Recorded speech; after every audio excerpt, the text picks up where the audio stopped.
Already preparation হয়ে গেছে, রথের রং করার কাজ চলছে। আর এটা কিন্তু বিশাল বড় একটা রথ। দীঘাতে জগন্নাথ মন্দির উদ্বোধনের আগেই কিন্তু কলকাতায় জগন্নাথ মন্দির উদ্বোধন হতে চলেছে। 40 ফুটের কাছাকাছি হবে এই রথটা। Hello friend, welcome back to my channel Kolkata tourism blog. আজ আমি চলে এসেছি কিন্তু খোদ কলকাতায় অবস্থিত একটি জগন্নাথ মন্দির, যা কিন্তু রথযাত্রার দিনই উদ্বোধন হতে চলেছে, যেটি হলো কলকাতার সর্বোচ্চ জগন্নাথ মন্দির। সেই মন্দিরটি আমি কিন্তু আজ তোমাদের ঘুরে দেখাবো এবং এই মন্দিরটিতে কিভাবে আসতে হয় সেই ডিটেলসটাও কিন্তু তোমাদের জানাবো। তো চলো কলকাতার মধ্যে সবথেকে বড় জগন্নাথ মন্দির দেখতে পুরো ভিডিওটা দেখতে থাকো।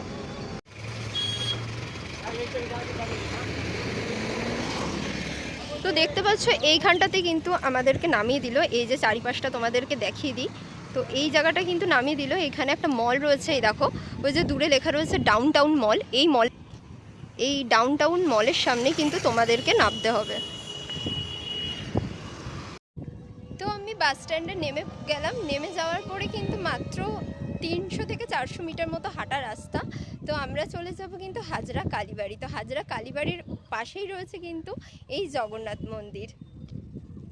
তো আমি চলে এলাম হাজরা কালী মন্দিরের একদম সামনেটা। এই হলো হাজরা কালী মন্দির বা শিব পার্বতী মন্দির, যেটা কিন্তু কয়েকশো বছরের পুরনো, 400 থেকে 500 বছরের পুরনো এই মন্দির। তো সামনের লুকটা দেখতে পাচ্ছ। এই পাশেও রয়েছে হনুমানজির মূর্তি আর এই পাশেও রয়েছে হনুমানজির মূর্তি।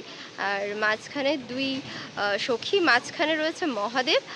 আর তোমাদেরকে ঠাকুরটা একটু দর্শন করাই। এখানে রয়েছে, সামনে রয়েছে ধূপ দ্বীপ জ্বালানোর জায়গা।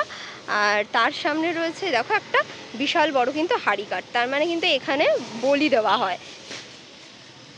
তো চলো মন্দিরের ভেতরে ঢুকে তোমাদের দেখাচ্ছি।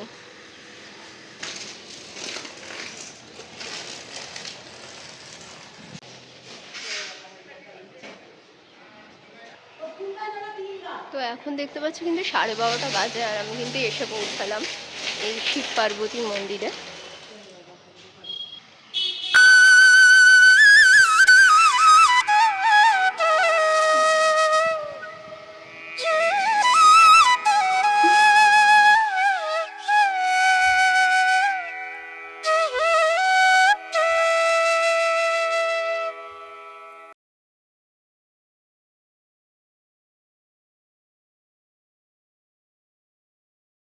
রয়েছে কিন্তু ভোলে বাবার একটি শিবলিঙ্গ দেখতে পাচ্ছ। এখানেও কিন্তু শিব ঠাকুরেরও পুজো দেওয়া হয়।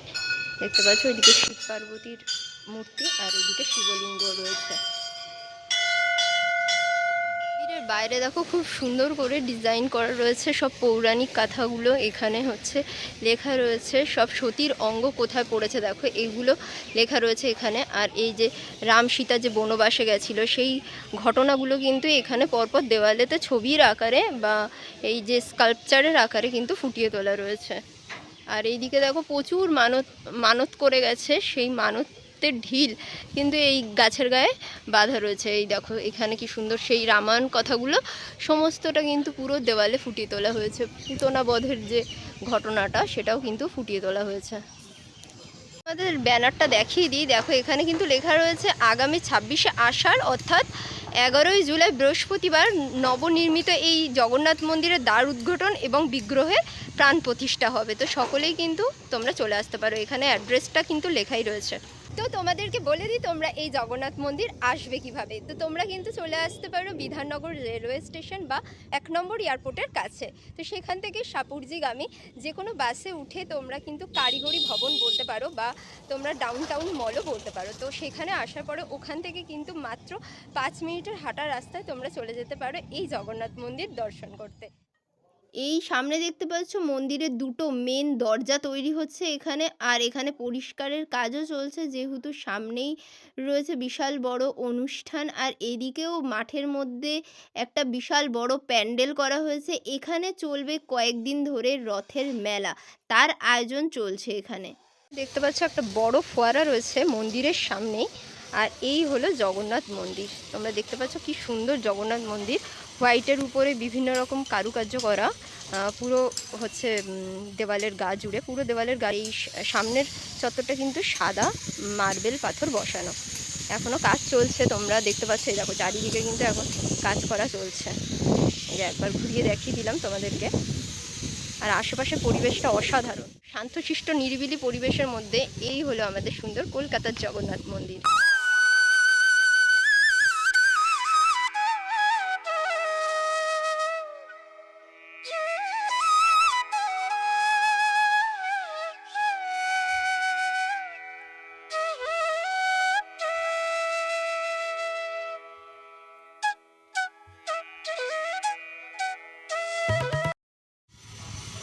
দেখো উপরে যে জগন্নাথ ঠাকুরটা আছে, সেই জগন্নাথ ঠাকুরটা কৃষ্ণের মতো ভঙ্গিমায় দাঁড়িয়ে আছে, আর মুখটা দেখো জগন্নাথ দেবের মুখ, খুব সুন্দর লাগছে এই ব্যাপারটা। আর কালার কম্বিনেশনটা দেখো পুরো এই মন্দিরের যে মাঝখানের অংশটা রয়েছে, এই অংশে কিন্তু যে দানবরা যে সমুদ্র মন্থনের সময় ভগবান শিব যেই লীলাটা করেছিল, সেই লীলাটা কিছু অংশ কিন্তু এখানে স্কাল্পচারের মধ্যে ফুটিয়ে তোলা রয়েছে, দেখতে পাচ্ছ, খুব সুন্দর লাগছে।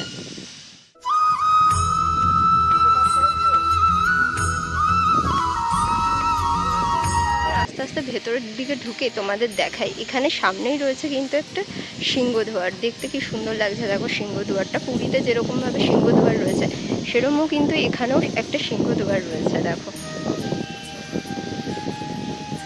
এদিকে দেখো কৃষ্ণের যে 10 অবতার, সেই অবতার কিন্তু এই পুরো দেওয়াল জুড়ে কিন্তু এখানে ফুটিয়ে তোলা হয়েছে।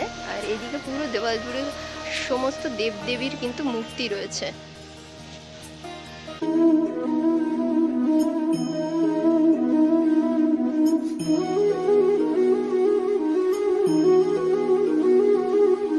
উপরে দেখো মহাদেব এবং পার্বতীর একটি মূর্তি রয়েছে, আর দুপাশে রয়েছে 2 সিংহ, মানে সিংহদ্বার রয়েছে। আস্তে আস্তে ভেতরে ঢুকছি।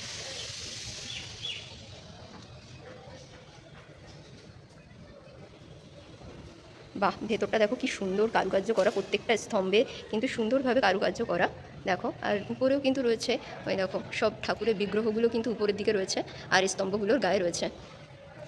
সব থেকে ভালো ব্যাপার দেখো, এখানে রাম, সীতা, লক্ষ্মণ, ওই যে লক্ষ্মণ তো, আর হনুমানজির মূর্তি রয়েছে। তো দেখো মুখগুলো কি সুন্দর, মানে মায়ায় ভরা মুখ, রাম সীতার মুখগুলো দেখো, দেখতে কি মিষ্টি লাগছে।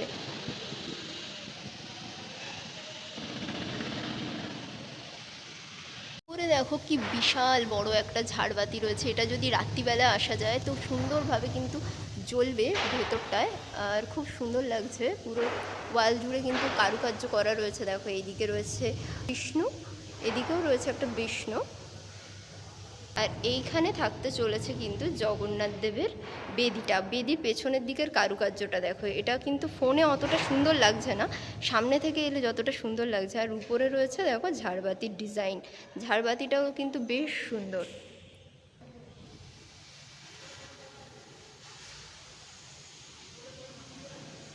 দেখতে পেলাম একটা হনুমানজিরও মূর্তি রয়েছে দেখো, হনুমানজির মূর্তিটাও কিন্তু দেখতে কি সুন্দর, পাথর দিয়ে মনে হচ্ছে তৈরি করা, দেখো দেখতে কি সুন্দর লাগছে হনুমানজি। তো জয় বজরংবলী। এখানে থাকবে 3টে কক্ষ, যেখানে একদিকে থাকবে হনুমানজি, আর একদিকে থাকবে রাম, সীতা এবং লক্ষ্মণ। এখানেও খুব সুন্দরভাবে ঝাড়বাতির মাধ্যমে এই কক্ষটাকেও কিন্তু সাজানো হয়েছে, খুবই সুন্দর লাগছে এখানে।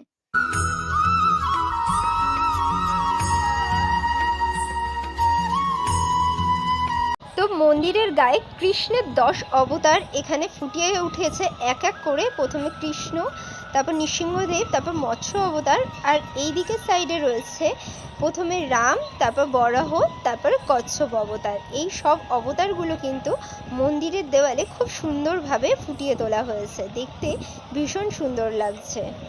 এখানে দেখতে পাচ্ছ রথও কিন্তু অলরেডি প্রিপারেশন হয়েই গেছে, রথের রং করার কাজ চলছে।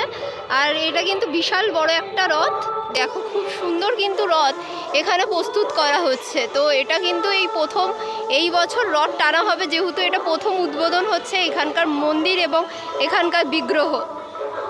তো দেখিয়ে দিলাম কলকাতার মধ্যে উচ্চতম মন্দির, আর এটা মনে হচ্ছে 40 ফুটের কাছাকাছি হবে এই রথটা, কারণ এটাই দেখে তো মনে হচ্ছে অনেকটাই উচ্চতা এই রথের।